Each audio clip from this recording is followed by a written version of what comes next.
วันนี้มากินซินดาดที่แซ่บที่สุดในเขตเวียงจันทน์เบิ่งจากน้ำซุปแล้วก็มีเครื่องเคียงให้มินมีอย่างใดอยู่หั่นน่ะอ๋อสั่งเป็นมากับมิน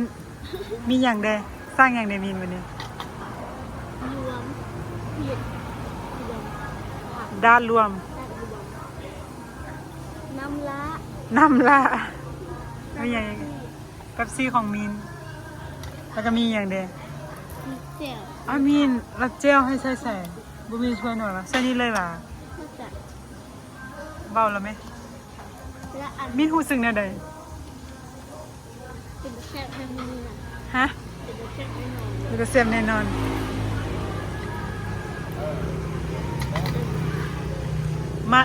มาจากคนวันนี้2 คนบ้างข้างเลยไม่มีใครไม่มีใครพ่อกับแม่ไม่ถึงไม่อยากมาพ่อดีพ่อกินข้าวเหินพ่อเราบัวมากมามินเด้ก็มันได้หนึ่งเลยแหละมินมากมาเอาใส่ไหมพริกใส่กันเด้แล้วเขาก็จุ่มเส้นบจุ่มหม้อหมายถึงโอเคกับด้านใช่ปะอันนั้นคนแบบดีใจแฮงแล้วอุ้ยเห็ดของมักมิ้นของมักมิ้นล่ะได้ป่ะอันนี้นะอันนี้นะแซ่บสุดนี่ที่บอกแซ่บแล้วกันมันเผ็ดนิดนึงเผ็ดแล้วกินแล้วสิพาไปเบิ่งซื้อฮานเนื้อคันไผ่ยักมาก็มาได้อยู่บ้านเนี่ยพลหมีเมืองเขงฮะอยู่เมืองเขงอยู่เมืองยังคำแข่งเวียงจันทน์เด้อแต่พลหมีมันติดกับโนนสว่างเขาก็เลยมาได้ไม่บอก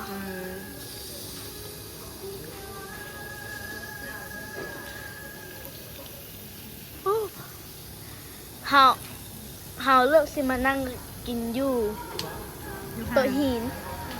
เป็นอย่างคือเราตัวหินเย็นก้นเป็นอย่างนาวมันได้ฟิลดีแล้วก็อยากกินอยู่เหือนอยากกินอยู่ฮานผู้ได้เลี้ยงมัน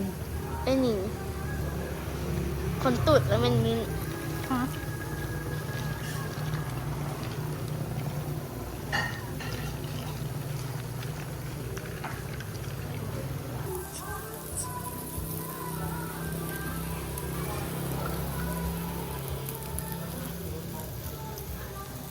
น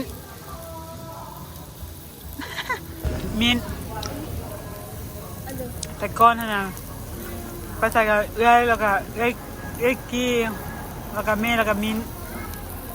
เดี๋ยวนี้เอื้อยกี้แต่งงานแล้วเด้อแล้วมินก็บ่ได้ไปน้ำเอื้อยแล้วแม่ได้ไปแต่น้ำเอื้อยนี่กับแม่จังน้อยเอื้อยนี่มีแฟนแล้ว